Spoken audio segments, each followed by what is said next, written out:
So we continue reading from Bhagavad Gita as it is, from the introduction. In the 15th chapter of the Bhagavad Gita, the real picture of the material world is given. It is said there, Urdhva mulam adashakam ashvatham prahur avyayam chandamshi yasya parnani yastam veda savedavit.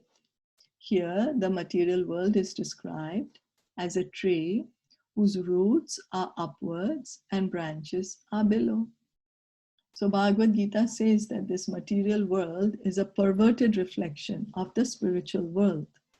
On the bank of the river, we have experience of a tree whose roots are upward if one stands on the bank of a river or any reservoir of water. He can see that the trees reflected in the water are upside down. The branches go downward and the roots upward. Similarly, this material world is a reflection of the spiritual world. So this material world is not false, as many people claim. They say, oh, this is all false. It is not false, it's temporary. It's a reflection of the real world. Like we see, when we see our reflection in the mirror, the reflection exists because we are existing. So this material world is existing because there is a true reality in the spiritual world. We cannot say, okay, the reflection is false, and so there is nothing. But where did the reflection come from? It came from someone when we are seeing ourselves in the mirror. So similarly, the material world is a reflection of the spiritual world.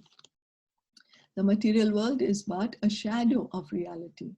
In the shadow, there is no reality or substantiality. But from the shadow, we can understand that there are substance and reality. So what does it mean? Does it mean that this material world does not exist? No, it exists. But we thinking that we are the body, that is not real. We thinking that I'm never going to leave this body, that is not real. We thinking that my whatever, I am a man or woman or Indian or American or whatever, that is not real. In the desert, there is no water, but the mirage suggests that there is such a thing as water. In the material world, there is no water, there is no happiness, but the real water of actual happiness is there in the spiritual world. So the material world, we are all searching for happiness. We are all searching for happiness, no matter how frustrated we get, no matter how dejected we get, but we never give up this desire to be happy, this quest to become happy. So we keep doing different activities, different since time immemorial. Now, if in our experience, we are never happy, why are we still continuing to find happiness?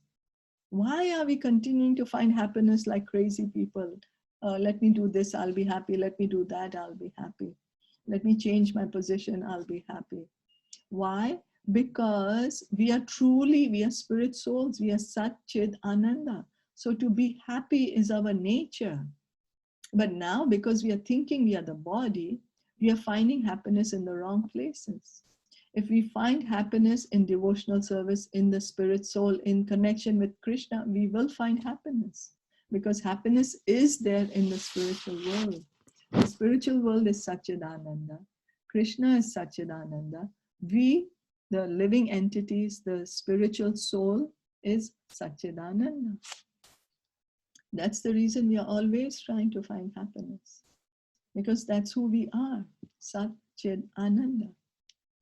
The Lord suggests that we attain the spiritual world in the following manner. Bhagavad Gita 15.5. Nirmana moha jita sanga dosha adhyatma nitya vinirvrita kamaha dvadver vimukta sukha dukha samchner kachanti ammuta padam avyayam tat. That padam avyayam, or eternal kingdom, can be reached by one who is nirmana moha. What does this mean? We are after designations. Someone wants to become Sir, someone wants to become Lord, someone wants to become the president or a rich man or a king or something else. As long as we are attached to these designations, we are attached to the body because designations belong to the body. But we are not these bodies. And realizing this is the first stage in spiritual realization. So we all have this desire that we want to become something, someone. Let me become someone. Because we are thinking we are the body. All this someone, something, all belongs to the body, all these designations. Because the living entity identity is Jivera Swarupaya Krishna Nitya Das. Living entity is eternally part and parcel of Krishna, a servant of Krishna. A soul is not American or Indian or man or woman or fat or thin. It's soul, Satchidananda. All the other designations are to the body. We are associated with the three modes of material nature, but we must become detached through devotional service to the Lord. If we are not attached to devotional service to the Lord, then we cannot become detached from the modes of material nature. So right now we are mistakenly thinking we are the body. And because we are thinking we are the body, we are, encaged in these three modes of nature. They bound us. These modes of nature are like strong ropes. They're not letting us go. Now, how can we get free from these modes? How? Only by engaging in devotional service. Krishna says that this divine energy of mine is very difficult to overcome. He calls it divine energy. If we think we can overcome this material energy by our own mental logic or our own physical strength, we can't do it. But he says that those who surrender unto me can easily cross beyond it. So the decision is ours. When do we want to surrender to Krishna? That decision he does not interfere in. But he's informing us that if you want to get out of this material world, you have to come to the point of surrender. And what is the point of surrender? Chant Hare Krishna. Engage in devotional service. It's not that Krishna is a dictator and if we put our white flag, he's gonna shoot us or hang us. No, it's not like what we see here in this material world. Oh, if I surrender, then this dictator is gonna take me as a slave and whip me and not give me food and water and deprive me of anything. And Krishna is not like that. He's the most loving personality. And so by engaging in devotional service, then what will happen? We can become detached from these modes of nature. We can be situated in our true identity. Designations and attachments are due to our lust and desire, our wanting to lord it over the material nature. As long as we do not give up this propensity of lording it over material nature, there is no possibility of returning to the kingdom of the Supreme, the Sanatan Dham. So it's because we want to say that I did it. I want this. I will enjoy if I do this. It's because of this that we are still here in this material world. I want to control and then I will be happy. I want to own as much as I can and then I will be happy. I want to enjoy as much as I can and then I will be happy.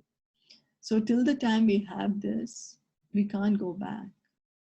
The eternal kingdom, which is never destroyed, can be approached by one who is not bewildered by the attractions of false material enjoyments, who is situated in the service of the Supreme Lord.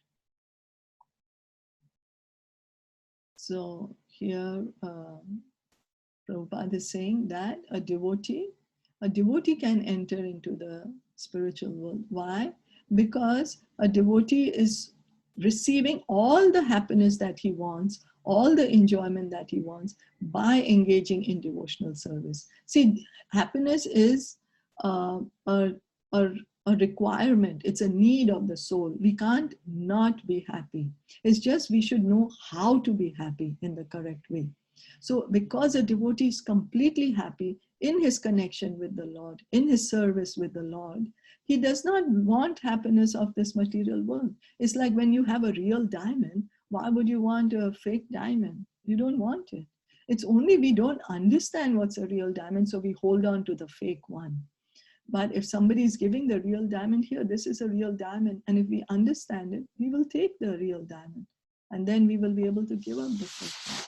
So the desire to be happy is always there. It's not that we can stop giving up this desire artificially. No, that's artificial repression. The desire to enjoy is always going to be there. We can't artificially give up our desire to enjoy, artificially give up our desire to be happy. Only we have to understand how to be happy, how to enjoy. We are trying to find this happiness and enjoyment from in this material world, you know. But there is no happiness here. The only happiness we can feel is in connection with Krishna, because we are spirit souls. We have to understand our true identity is only when we can connect with Krishna, that we are not the body. And there is no element of happiness in this material world. We say earth, water, air, fire, ether, mind, intelligence, false ego. But we never heard of happiness, you know. And we always hear it's all dark. But we hear Satchid Ananda for spiritual. Sat, eternal. Chit, full of knowledge. Ananda, full of bliss, happiness. So only when we are connected to Krishna in devotional service can we truly be happy. And that starts by chanting Hare Krishna, reading and hearing from Bhagavatam and Bhagavad Gita, associating with the devotees. Then to the degree we do that, to that degree our bewilderment, our attraction for this false happiness of the material world will lessen. Is that okay? Like the example is given, like Prahlad Maharaj says, in the material world, we are chewing the chewed. You know, somebody's eaten a chewing gum and thrown it, and we are trying to chew it again, saying there will be some juice there. Somebody's already chewed out all the sugarcane juice from it, and then we are still trying to chew it. Or let me see, some juice might be there. For a moment, we might feel something, but after a few more chewing, we say, oh, there's nothing, let me spit it out. And somebody else comes and takes it. Or Prabhupada gives the example of the camel, that he's chewing the thorns, and because the thorns are they're cutting his tongue is bleeding, and the camel is thinking, so tasty, it's so nice, but without realizing that, oh, I'm bleeding. So we do not realize, we think we are enjoying ourselves here in the material world. We do not realize that the true happiness is only in connection to Krishna. Is that okay? Yes. We'll stop here for today. Any questions, comments, anything to share? No. All good. All good. All clear. Okay. Thank you so much for joining in today morning. Hare Krishna. Thank you.